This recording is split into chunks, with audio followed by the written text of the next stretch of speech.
greatest dynasties are built from blood, sweat, and tears.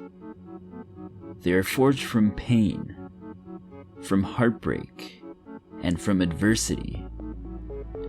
Every legend the game has known has had to pay their dues, some twice or even thrice over. And many of the brightest talents have succumbed to the weight of the process, flaming out before having a chance to fulfill their destiny. After all, the price of success is set to be painfully high. Crodie VC is a team chasing glory. As an up-and-coming professional Valorant club, they might have the finances of a small market team, but they have an ambition that rivals the largest of franchises. Entering what will surely be a defining season for the club, each controversy, disappointment, and triumph will be put under the microscope. Will Crodie VC make a lasting mark on the world of esports and cement themselves as a force to be reckoned with? Or will they crumble under the immense pressure of competition and expectations? This is all on the line. A season with Crodie VC.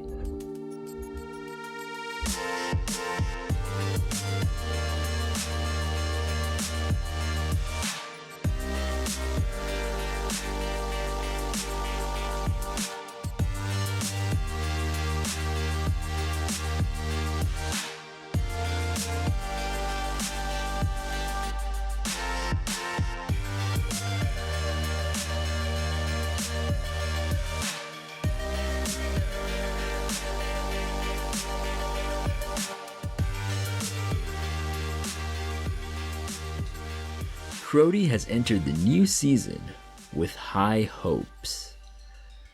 Though their long-term goal is to compete in world championships, this season they are simply looking for major progress from each of their budding young players. The team has already tasted some of that progress, with a few players having reached the rank of Gold 1. However, the club understands their real work is only just getting started. As they aspire towards fulfilling their dreams, Crodie's biggest asset, of course, is the talent and promise on its roster. The club is headlined by its two premier superstars, Jimmy and Klever Kyle. Let's start with Jimmy. Jimmy is the calm and technically gifted talent that brings both versatility and leadership to the table.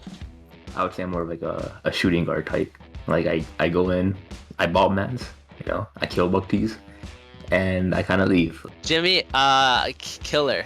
You gotta have Jimmy out there playing a duelist. He's easily the best shooter we have. Jimmy, Slayer. Number 1. It's my captain, top of the leaderboard, leads us into battle. I know certain men call me captain. I don't think I see myself in that role. I think there are other players who are more of a leader type than me. The human utility box can play any position, any agent comfortably, and take the role of top frag in any situation. Meanwhile, Klever Kyle possesses a deadly combination of pure skill and high-end Valo IQ. He also holds the distinguishment of being the first gold-ranked player in franchise history. My playstyle definitely aggro as shit. I like to play a duelist. I like to think of myself as one of our designated duelists. But I also don't mind playing like controllers, like our smokes and stuff like that. Just because I think I got a good knowledge for the game as well. I think I could read an enemy team pretty well. Kyle, okay, easy one, natural. Just like me, he kind of his bop mans. Also Slayer / entry. Number 1 is clearly defined. The other one is like 0.999. 999999999. Maybe a bit more of like a vocal type than I am, and calling people out. He's more of a leader than me. It's my vice captain, sometimes leads us into battle. Little toxic, but hey, cost of doing business. I would say great duelist, similar to Jimmy in the sense that he can play multiple agents. Great carry capability. We lean on him a lot. The club's star power doesn't just end with Crodie's dynamic duo. Though Aqeeb might be the newest addition to the roster, he is already making good on his promise of turning the team's so-called Big Two into a Big Three. His raw skill is otherworldly, but he'll need to rein in a habit of making risky plays at inopportune times. I'm a flexible player. All right. I like to describe myself as a one clutch guarantee per match. Sometimes a slayer, sometimes a supporter, but most of the time a lone wolf. Aqeeb's kind of do whatever you need kind of guy. Like Aqeeb, I think should be playing maybe a duelist more. You have him on smokes, but because we need somebody on smokes. So Aqeeb is happy to do whatever the team needs. Aqeeb is a very talented player, and I'm glad to play with him. I feel that he gets really aggressive sometimes and pushes up a lot. So I feel maybe let's tone that down a bit. Aqeeb is a great support player who has the cracked aim ability of a duelist.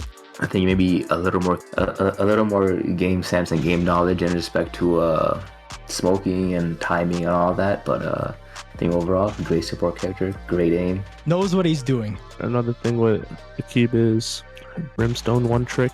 I think that maybe Aqeeb should learn to play more agents. He knows what he's kind of doing out there. He just needs to kind of have the in-game experience to make better decisions sometimes. Next, Bogetta is the club's enigma. He boasts a wealth of experience and talent in shooters, but has yet to put it all together as a competitive Valorant player. Fans and coaches alike are both tantalized by his ability, but driven mad by his aloofness and inconsistency. Well, I'm a duelist, technically. That's like I guess a primary attacker, you know, like supposed to engage and shit like that, but I don't do that as often as I guess should. I'm doing it more, you know. I think I'm like more of like a kind of passive, kind of like, you know, pick my spot, maximize effectiveness. I think he's a great duelist. I think he should remain in that role. What he should focus on is gunplay, get in the labs, get in aim labs a little, you know. What can I say? Only plays one agent, Yoru main. He is really smart in his sense when he thinks creativity wise. Hassan, support / lurker. Independent. And when Hassan's having a fun time in Valo, he makes the whole team have like a good time. Like it's really fun to be in Hassan when he's having a good game. When Hassan's not having a good game, he's very quick to shut down, like not say anything, do stupid pushes. Sometimes I stun my own team, but you know, casualties in war are just the cost of doing business, you know? Maybe something that I would like to see from him is play some other agents. I feel like he has the mechanical skills to be a great player. I think if he continues to embrace his duelist role and he continues to improve his aim work, his gunplay, I think he's gonna be insane. Right now though, shabby, not gonna lie. Next up is Bobby, the team's undisputed most improved player. Having built his career up from the grim depths of Iron 1, he is now the in-your-face, unapologetic fan favorite that wears his heart on his sleeve. I would say I'm a Sentinel main who works on locking down and securing sites. For me, Bobby's my captain. That's the way I would put it. I think Bobby is smart about the game. He knows how to play it. He knows what to do. He knows how to make, you know, in-game calls. He is my IGL. So I work as more of a, I don't want to say in-game leader. I work more so to help the team put them on the right track sometimes. Bobby's good at looking at the little things like what our buys are saying. If Bobby sees something that like we're doing, Bobby will call somebody out, which I like. You need somebody that is like is seeing like someone doing shit and is gonna be like, yo, like chill, like stop fucking doing this. You know, fully toxic, and you know, usually second bottom of the leaderboard. Very good at pumping me up on that ranking, you know. Bobby, support / he's not a lurker, but I would just say support. Delusional. If you look up the words for delusional. Finally, there's Relish. He's the diligent student of the game, known both for his conservative playstyle and veteran experience. Generally speaking, I fill the positions that people don't want to play, it seems like. So, whenever we need a smoker and Aqeeb's not playing Brimstone, I'm either playing Viper, Omen, and then Bobby plays the other role, right? For Sentinels and whatever. Really, I think he has some of the best utility usage.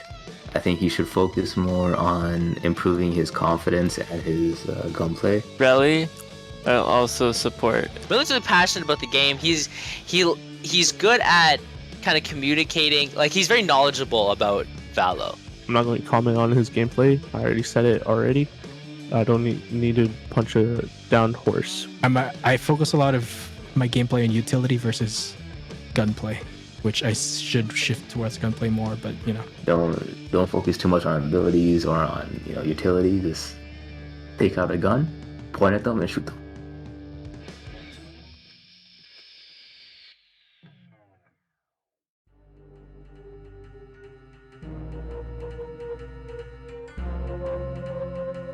On a rainy Thursday evening, Crodie enters a competitive match with what is more or less their established A-team, save for one exception.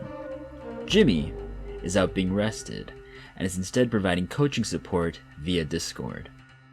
With the opposing squad made out of silvers and bronzes, it is a winnable game for Crodie, and the match begins as a hard-fought contest with both teams trading blows.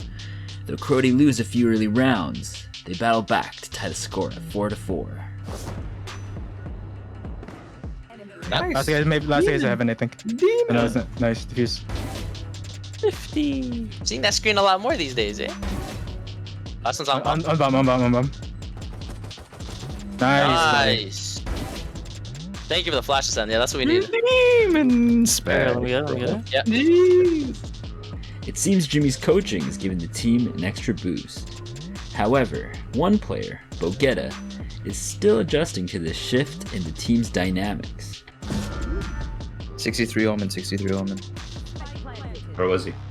He was behind the wall. I shot through it 3 times. You see the thing on the right? I hit him. But after 3 bullets, I thought, I'm waiting for Carlo. Don't tell me, tell your teammates. oh, Despite the positive start, the game starts to get away from Crodie as they begin to drop round after round in the second half of the match. Oh, no. Oh, Shit. almost. Oh, unfortunate. Fucking playing brain dead. Oh, son, I wouldn't go there. oh my God! Oh they're my god, 3 of them in B heaven? all of them are there. All of them are there. It's death. Here you go. Oh Do I god, have the bomb now? fucking hate Where's Raze, the bomb? man! Boys. With the loss looking inevitable, certain players begin to lose focus. I'm gonna have a bagel tomorrow. I haven't had cream cheese in a while. Mm-hmm. See, yeah. Then in the final round comes the play that ends up being the storyline of the match. It all begins when Bogetta, playing as Yoru, is asked to use his ultimate ability to provide intel for his teammates. Ult in for info. One's right here. Right here. Said, don't get more info, dude. Don't just like fight the same guy over and over again. Oh. Crodie VC falls by a score of 7-13. The controversial ult by Bogetta is the only topic of discussion in a sour locker room. Oh okay, my son. fucking days, Like, bro. that's not your fault, son, but like, why did you Okay. stop at the raise? I can't proceed further, bro. You know what? I'm never. I said, you know you're Hassan, invisible, Hassan, right? I've made the statement in the past that I'm never gonna ult for info, and I will never take anyone's advice. Hassan, I will never you do gotta it. listen here. You gotta listen here. If you keep walking, the Raze is distracted with you. She's gonna follow you. I'm never ulting for info, bro. Unless I do it. No, son, that's Never. Lemon is very clear. It has never. Because worked. you don't do it right. Alright, you- you no matter just don't do it that, right. that Okay, okay, that's listen, that Aqeeb, is I hate to agree say it, with brother, but yeah, you I also agree, just stop I after agree. one. You know how long yours all lasts for? Like, what are you gonna sit there and watch the raids all day until you spawn back there? You could have gone into CT and literally killed her for your team as well. I'm gonna scheme out. I marked it too. Don't give me that nonsense. You all were there. If you peek Having around the 6 corner, marks on the Sorry, ground also for the record, I did or peek it. tell me that she's there. The first one did its job, you know? sometimes you niggas need 6, bro. You know what I'm saying? They do. I agree.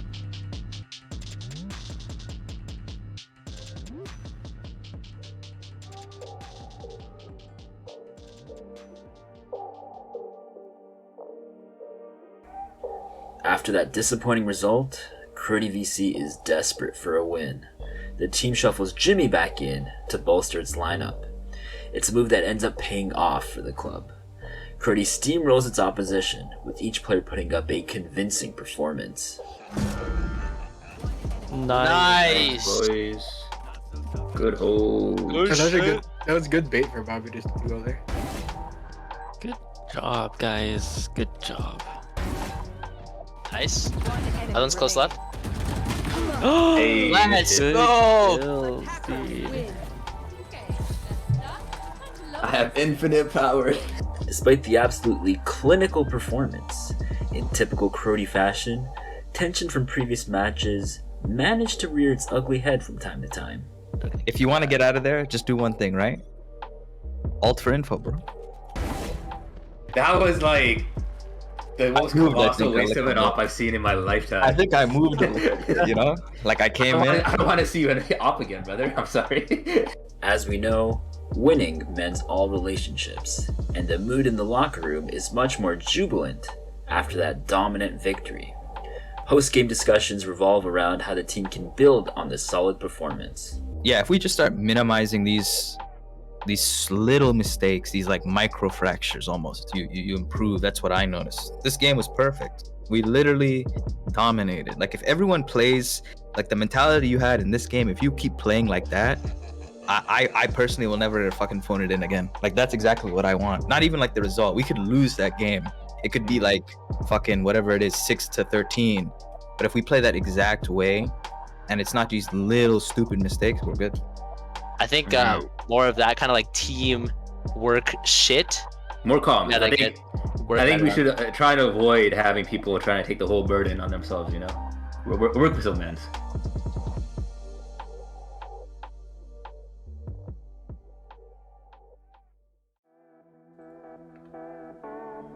As expected, fans are in high spirits after Crodie's decisive victory. The Crodie VC fanbase is a small one, but it is as loyal as any in the league, and it is one that keeps growing with every season. Their immense passion is a double-edged sword.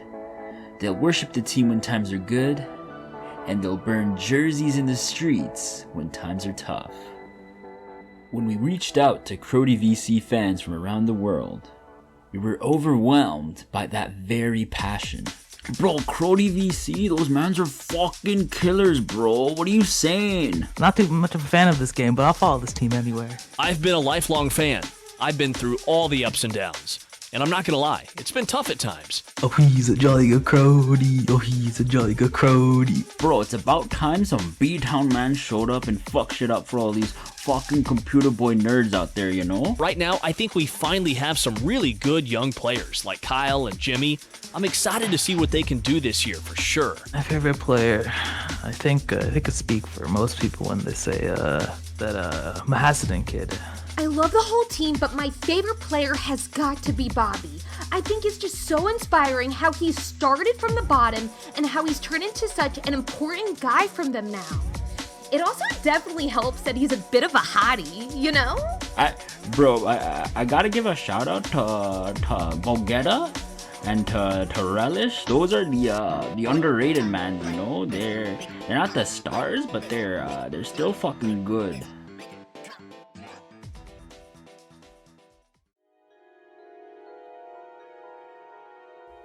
Crodie VC is now gearing up for its next round of competitive play, which gives us an opportunity to get an inside look at how the club trains and prepares for its professional fixtures. I have a very precise routine. It involves multiple games Yeah, I first opened up the labs. First, I go in the range and I step back and I take a shot at the fucking track button. Then I open up the range like Bobby does. I step back a little bit, shoot the button. I hit up medium, then I do it go hard. So I go in the range, set it to medium. I think I usually start off with a Vandal or a Phantom, whichever one I was feeling. I'll start off with like the bots and like the practice, and I'll try to manage, like have a good spray control with a Phantom. I think that's something everyone should do across the board, is have like a little bit of that before we go into a game. Is just have a little bit of, even if it's just shooting the bots or whatever. Depends on how I'm feeling that day, because like I will play comp with or without warm-up, I don't really care. But on a normal day, like 10 minutes, up to 10 minutes of aim labs, like one deathmatch, and then I'll go for deathmatch, run 3, then I go back and repeat. Then I do like 2 or 3 death matches. And I'll usually run a deathmatch just to make sure that I keep that up in an actual gunfight. None, absolutely none. I go into a comp game immediately. Don't give a shit about the death matches. If they invite me to death matches, I don't play. I'll literally leave the game and stay in the lobby or stay in the group until they leave their death match and start a ranked. No training. We talking about practice? We talking about fucking practice, not the game. We talking about fucking practice. It's kind of like working out, you know. If you're feeling a little rusty, you gotta move the joints a little bit more, but you know, if not, you're good to go. You just hop right in there. The only thing I need is a warm bevy or a cold bevy to the left of my keyboard and mouse, and the boys supporting me. That's it.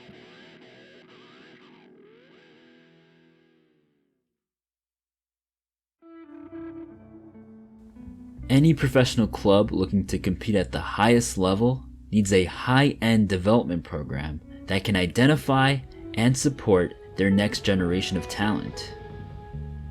Crodie VC has put a lot of resources towards building such a program, with their newest top prospect being a sharpshooting shit disturber named Manu.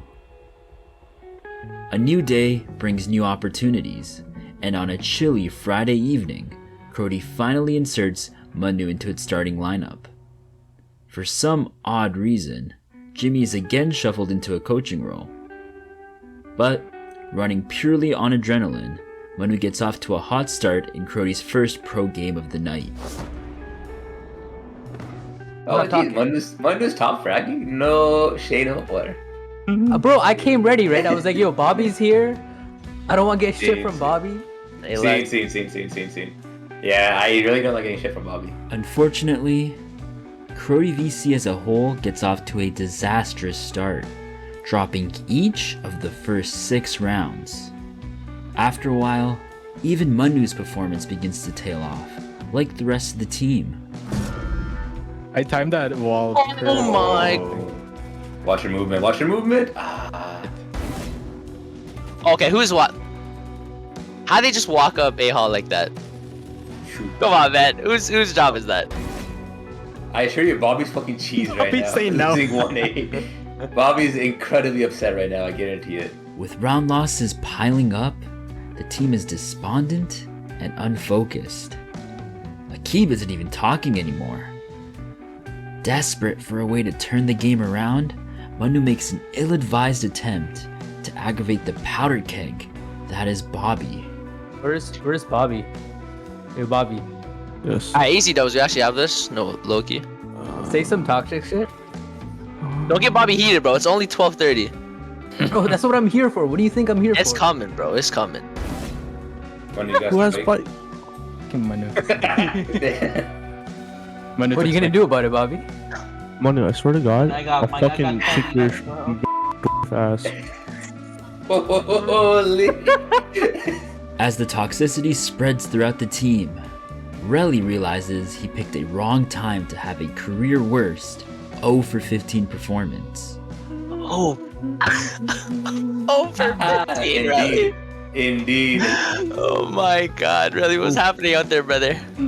In such a heated atmosphere, no one, and I mean no one, is safe. Rod, you're such a bitch. Put a shirt on, bro. It's hot in here. What do you want me to say? Oh, guys, is nobody on site? Pants on right now. Crodie VC ends up getting blown out by a score of 6-13. Though the night is still young, an outraged Bobby signs off in disgust. The club inserts Jimmy back into the lineup and continues playing its Friday night fixtures. They even go on a bit of a winning streak. However, it is that devastating first loss of the night that will live on to haunt the club. Indeed, the next morning, Bobby publicly calls out a couple of his teammates via a lengthy group chat statement. In the 500-word declaration, Bobby disparages Manu's lack of seriousness and awareness. He also accuses Relish of attempting to sabotage his meteoric rise from Iron 1 through the 0-for-15 performance from the previous night. To bring life to Bobby's anger, we have hired a voice actor to do a dramatic reading of some choice selections from the statement. On Relly, when we call you out on your shit, you just go yeah. It's not like we're making fun of you, there's a concerned effort to make you better and you never improve, but you don't do that because you think you're top shit over here. On Manu is a fucking lost cause because he's a woom dick who is just trolling.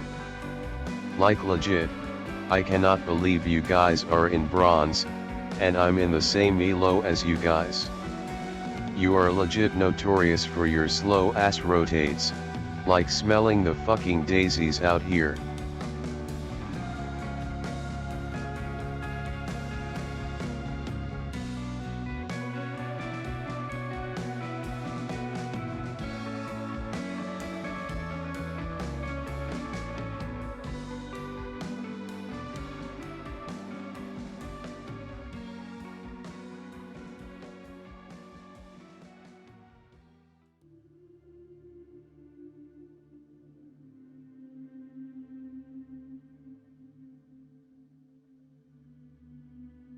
The tension that has been building between players all season long has finally exploded.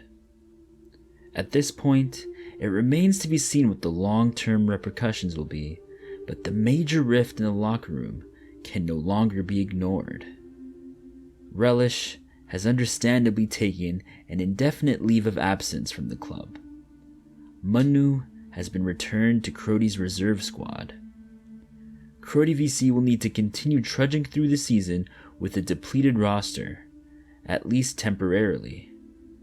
But as the smoke begins to clear, each player has his own opinion on the toxic locker room that has now gone public. I don't think it's toxic. I think everybody wants everybody to be better and to become better. It's just a matter of providing that positive environment in a sense. No. You know that. No, it's not. It's not positive. It's a toxic. We've almost made it into a meme now, right? How toxic it gets. But yeah, the locker room talk is fine. I think it's good to have our emotions and opinions out there. It's been a little toxic.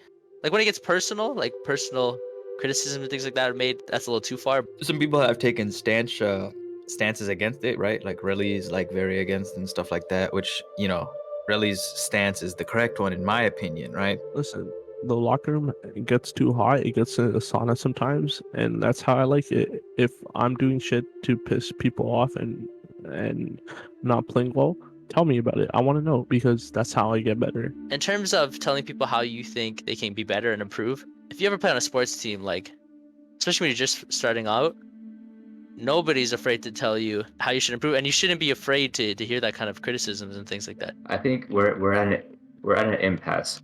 We have some players who are committed and they want to do well, and they're committed to improving, and then we have some players who are just, you know, just kind of want to play for fun. I honestly don't take the game as seriously as like that as well. Like, I'm playing it to have fun. It's just I don't like that negative energy. If I'm playing, like, I'm just not gonna play. If people think it's too toxic, then you shut the fuck up and go play another game. Honestly, you know my biggest pet peeve with playing with Bobby? He does this sound into his mic. And I hate hearing that sound. I absolutely hate it. Is people are not acting like grown ass men. In real life, do I have to go around and prance on people's feelings and stuff like that? No, if you're doing something wrong at work, I'm gonna tell you straight up what you're doing wrong. I don't give a fuck about your feelings. At the end of the day, this is a fucking job. Like, we're working hard to achieve something, right? Generally speaking, Friday nights on Valo nights, people aren't taking the game as seriously as anybody. So that specific night, I personally wasn't like caring as much win or loss. And I guess that entire week or however long he's been bottling it up, Bobby's been like frustrated with team performance, specifically, I guess, mine. Kabir just felt that I really never really listened, and I mean, like, he thinks a lot of things, right? Like, that really got carried out of Iron to where he is now, and The thing that honestly upset me the most about the entire situation is that he started blaming his losses on me, or like poor performance on me. I don't know. It just, that whole paragraph of the fact that even it needed to be said from him, that upsets me. Like, there's no need to do that. That's completely unnecessary. In terms of the game, I got mad because he went on his alt account, dropped 0 kills, and then like goes back on his other account and wins like 4 games, dropping my SR and like not giving a shit about other players. So I got mad. I got like legit, the optics got me pissed because that's bullshit. Bobby didn't say anything that I disagreed with. Bobby was a little harsh, and I wouldn't blast somebody on a message like that. But also, at the end of the day, who fucking cares? Like, it's fucking this Valo. I think it's constructive criticism that was presented maybe a little bit too harshly and all at once, right? Because the way I see it, I don't want to stop playing with anybody, right? Like, Yeah, Michael Jordan was like kind of a dick, you know, in the Bulls. But he was the captain. He was the leader. He fucking got all the fucking schemes done. He basically won him a couple of rings, right? Bobby's the opposite of that, in my opinion, right? Bobby lacks the skill to justify his behavior. Hassan has said that the problem, maybe Hassan should look at himself and look at the toxic shit that he does. oh, and between Manu and them, like, we knew that Manu was trolling, but I mean, like, he still played better than both of them, so. It's disappointing. Relly has decided to call it a break. I did not know that personally. I think Relly, whenever things get a little, I think Relly's in the right. Maybe you've taken a break if that's how he feels. Say it in a constructive manner. Don't say it in 3 fucking paragraphs on a Saturday morning and just essentially kill the vibe of having fun in the game is what I would say. Because that's honestly what those paragraphs did for me. Because that's all I'm thinking about now, and I can't enjoy the game.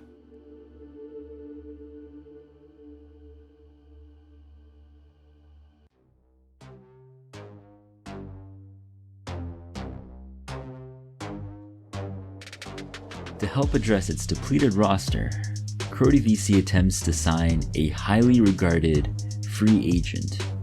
However, contract talks fall apart once Bogetta enters the negotiation table and reignites a heated personal rivalry with said free agent. Dare I say, you don't need to Come show on, off bro. for them. They don't give a fuck. It's just me and you right now. That's That's crazy. it, bro. Oh, man. Oh no. I miss playing. And I destroy you on this dog shit game too. Yeah. Keep I miss playing with Gallagher. Listen, I have Doing a contracts out the stage ass. Yeah, I would literally smoke I'm in the you. thing. I would You literally got no contract. 3-0 smoke. You got no trial. I've never tried I for wonder no team. why. Like what? I'm wonder playing why. Ultimate Team. Because you don't nigga. have clout like that, bro. I would 3-0 You're a smoke free you, agent. Tough. You know what I'm saying? No You ever cap. boot up like a sports game in like the mid 2000s and you see look through all that treasure trove of fucking free agents, bro? You're like one of those random no names. That's dare I crazy. say. That's crazy. Random no-names. Let's see where Or- your team finishes though, you know? As Relly's absence continues to drag on, Bogetta decides to call a meeting with some of his teammates. Bogetta believes that Bobby should apologize for his public call-out. Needless to say, Bobby disagrees. When a friend is upset, he's clearly Right. upset. You apologize, Right. bro.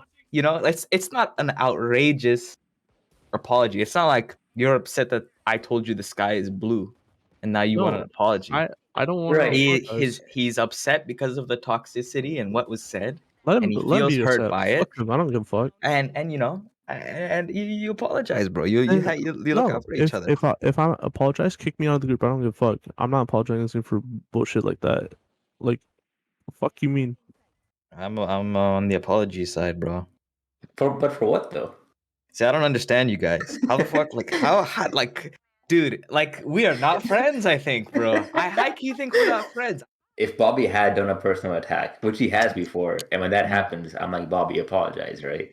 You know, Bobby apologizing has happened many times, and I understand that. It's a thing that needs to be done sometimes. But like in this case, like this largely stems, I assume, from that beef on whatever Saturday or Sunday it was, and like I don't think anything was like super out of pocket. Yeah, I mean, Yeah, he but it's even not said about how he's- you take it. It's about how he takes. I feel like Reina's- it doesn't Reina's on the warrant left. the treatment because he's a human being, and you know it's a video game. So Right? Yeah, agreed. But like, what treatment though? Like we had besides that day, no one said anything to him. He's come in the chat. We say hi to him. We say what's up, and he just leaves. Relly came in the room. Everyone said hi. I didn't say hi because I don't need to. Bobby, you can't do that. That's not fair. You can't act like fuck that. him. You can't act like that. You can't. That makes no sense to me because he can do the same thing to you, bro. Well, he needs to What get if Raj better. beaked on you? You're punching down and you're already in the fucking basement yourself. That's what I'm seeing right now. You can't Are you fucking do fucking that. dumb? Are you fucking You can't dumb? fucking do You're that. You fucking can't do that. broke ass piece of shit. See? And first then you of get all. offended. Like you can't do that. You can't fucking do that. I'm not apologizing. I'm telling. alright? I'm speaking. I'm making it facts. worse. I'm making it worse.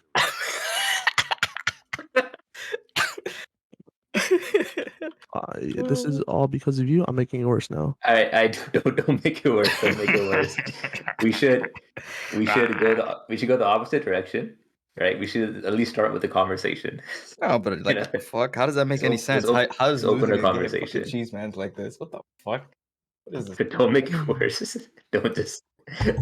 I wait the day when mans have like wives and how the fuck? Fuck. I'm making it worse. I'm making it worse. Guess what, bitch? I'm making it worse. That's fucking hilarious. The disagreement between Bobby and Bogetta is quite apparent. We sat down with each of them to get their opinion on whether Bobby should apologize to Relish. We're 24. I think he's older, so we're grown men. I said it, and you should take it as a man and try to deal with it as such. Because and Hassan's calling me to apologize. That's kind of some bullshit behavior. I don't think I said anything wrong or anything to apologize for. There were things that were said that pissed off or made somebody feel a certain way. That is supposed to be, as I understand it, our friend. So usually, you know, unless you know, some of the mans need you know, couples therapy in the future, how I would solve that problem is by, like, you know, talking it out. You know, people said things wrong here, you apologize. People said things wrong here, you apologize, or you hash it out in a constructive manner. You need to be a better teammate. You need to understand that, hey, what he's saying, maybe there's some value to it. And if he had a problem, he could have said it then. But he said, no, I agree with you. I have the receipts. Bobby has no right to beak on mans, not a single right. Because if you're gonna beak on Relly and supposedly call him the worst player, you're literally the second worst. Whatever his, he doesn't need your fucking dumbass to come in and try to mend fences and stuff like that. He's a grown man. I'm a grown man. If he wants to talk to me, if he feels a certain way, come talk to me. I don't need fucking 5'1" Hassan coming at me talking, oh, you need to apologize. I'll slap the shit out of Hassan. Yeah, it seems ridiculous to me, you know, Mr. I'll make it worse. I'll make it worse, you know? Well, he's throwing at me. Listen, first of all, let me just start off by saying what I said off record. There is no beef here. There's no like rivalry. There is no contest between Bobby and myself, okay? And this is due to the simple fact that despite not giving a shit about this game, I am objectively a better player. This cannot be argued upon. This is fact. like the fucking Earth being a goddamn sphere and the sky being blue. If this comes out and they hear this or they whatever, and if a motherfucker put this at the end, if a motherfucker has a problem with me, pull up to Boulevard, I'll kick their fucking ass right there. And I think it hurts him inside knowing that people can literally not give a fuck about the game, not practice, not give a single shit, and just be objectively better. My front lawn I can catch a lot of people's faces in my front lawn. I'll slap Hassan, I'll slap. Like, Hassan already knows that area. That area is full of his ops. That's his, he's not allowed in my area anymore. That's all I'll say, but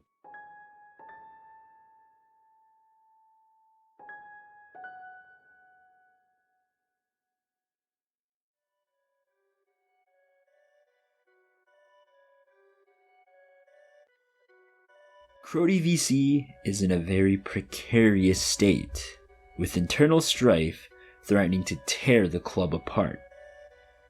The atmosphere around the team is tense, the locker room divided, and just when it seems like things couldn't possibly get any worse, the club is hit by yet another controversy.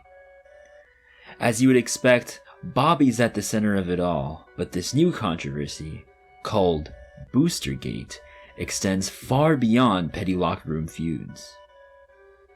It all started with Bobby calling out a few of his teammates, namely Relish and Bogetta, for having boosted ranks. For new fans still learning the lingo, Bobby essentially claimed that they were riding the coattails of better players to achieve higher ranks that they didn't deserve. Though the team initially played off Bobby's comments as light-hearted banter, the claims became much harder to defend when a particularly shocking piece of information was leaked to the media. Indeed, the esports world was set aflame by the anonymous leak, as it was discovered that Crodie superstars, Jimmy, Klever Kyle, Aqeeb, were using iron-ranked alt accounts to play lower-tier competitive matches with Bobby. With the stars feasting on the inferior competition, they were winning match after match and artificially ranking up Bobby, i.e. a textbook case of boosting. It seems Bobby had been throwing stones while living in a glass house. He specifically said, I got boosted to bronze, right? What happened this past week? Yeah, Hassan, this is just an addendum because it also involves you, because your nickname right now in the chat is called Boosted Silver Boy. And who named you that? Bobby? The Boosted Silver nickname.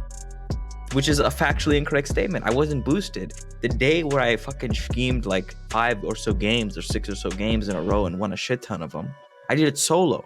Meanwhile, Bobby is gonna climb up the fucking leaderboard, right? Go from his lowly fucking bronze to like potentially silver off the back of an account purchased by Raj, right? That's in iron. Jimmy was playing on a bot iron account, Aqeeb on a brand new alt account, and Kyle on Turan's account, which started off in iron.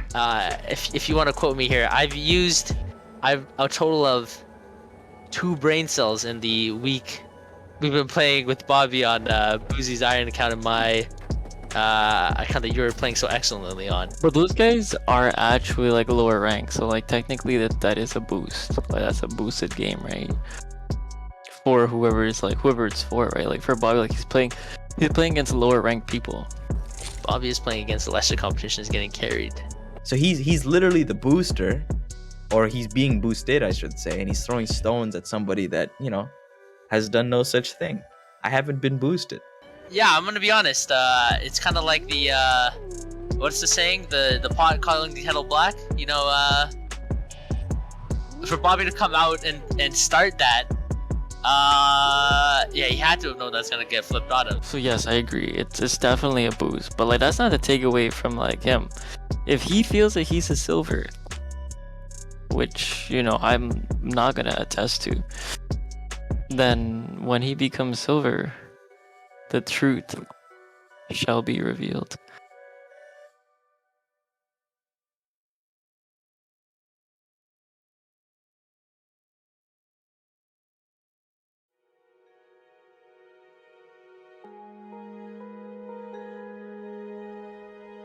Besieged by turmoil and scandals, Crodie VC is at risk of completely falling apart.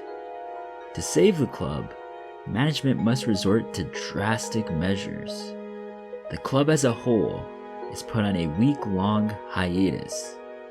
Players are encouraged to use the week to take a break and get away from the game. This time away from Valorant proves to be quite important. It provides players with an opportunity to reflect and think deeply about their team, their strengths, their weaknesses. The hope is that new perspectives can heal fractured relationships, bruised egos, and team dysfunction. As players return from the break, they also have a deep awareness of the commitment and perseverance needed to compete on the biggest stages, night in and night out. We all want to win, which I like. You never want to play with people that aren't on the same page in terms of wanting to do their best and like different effort levels. Honestly, knowledge I would say is pretty good. Like generally speaking, people know what they're doing. Even Manu knows what the hell he's doing. Like he claims he doesn't know anything about Valor really, but he does. People looking at what their skill set is best at for different characters and their abilities, and then playing to those. Everyone can take advice. They're improving. Like everyone, I would say everyone all around is improving. That's a fact. I think the team's greatest strength is that once we become confident, it's very hard for us to lose that motivation. I think we're very good at the kind of momentum game. I think once we get off to a good start, it puts us in a space where we just continue that. When things are calm, when people are having fun, we do really well. Greatest strength is coming together, our gunplay, working on our agents and stuff like that. That's great. Greatest weakness is fucking motherfuckers won't shut the fuck up when they need to. Talking about you need to apologize and shit. That brings toxicity in the locker room. Why can't you just have healthy discourse and talk it over? Like, man, and if you have a problem, why do you need to go third parties and be like begging, sucking on my dick to say, oh, apologize. Shut the fuck up. And communication is something that I think we have to improve on for sure. Like we're definitely getting better at it. Call outs when we're dying, calling out where people are, where we're smoking, I think is really important, where we're planning on pushing. I think our comms are all over the place, and we all kind of feed into that. I think we should work on comms. I don't think overall comms are good. Sometimes we have emotions run wild, and we have players who just don't calm, straight up. Greatest weakness is the lack of coordination. There is no coordination whatsoever that you could spot, even an ounce of it. One or two players not calming, and we're gonna lose that game. I guarantee it. We're not winning that game anymore. Someone is pushing aside. We won't know if we're getting a flash. If someone's lurking, we won't know where they are, what their whereabouts are, what they're doing, who's at the other side that they found. Crodie VC in a team. It's individuals. It's 5 individuals at any given point, and based on how those individuals fare, the team either wins or loses. So in terms of weaknesses of the group, I would say is when people get tilted or when we start to lose, performance is a heavy cliff. When people are telling you like how to improve or in the round kind of get a little bit heated, that's passion. Like that's what you want. You don't want somebody to be afraid of like being too sensitive or hurting somebody's feelings or whatever when you're just trying to help them and kind of help everyone, because we all want to do well in this game and get better. So I think some people should work if they want to play ranked. I think they should work on their enthusiasm and their commitment. Competitive is competitive for a reason, right? Like if you want to play and get better and like you actually like see a value in the competitiveness that adds to the sense of you having fun and shit, then fucking get good, bro. Get good and come play. I would love to like get better, keep playing, move up, get to the next rank. But to do that, all men need to get better. So men need to know what they're doing wrong and stuff like that. None of us here download Aim Lab for fun. Who wants to shoot blue dots in a fucking simulated environment for fun? Not me. I think we have a lot of potential, is what I would say. I think we have a crazy amount of talent, a crazy amount of passion. Passion, vision, mindset. These are the eternal values that each member of Crodie VC strives to live by. And while there will be bumps in the road and setbacks along the way, these values will continue to live on forever. It is said that a team needs to go through adversity, through challenges, through devastation, before they are truly ready to contend for championships and to achieve immortality. But to achieve immortality and to achieve greatness, they first need to be ready to put it all on the line.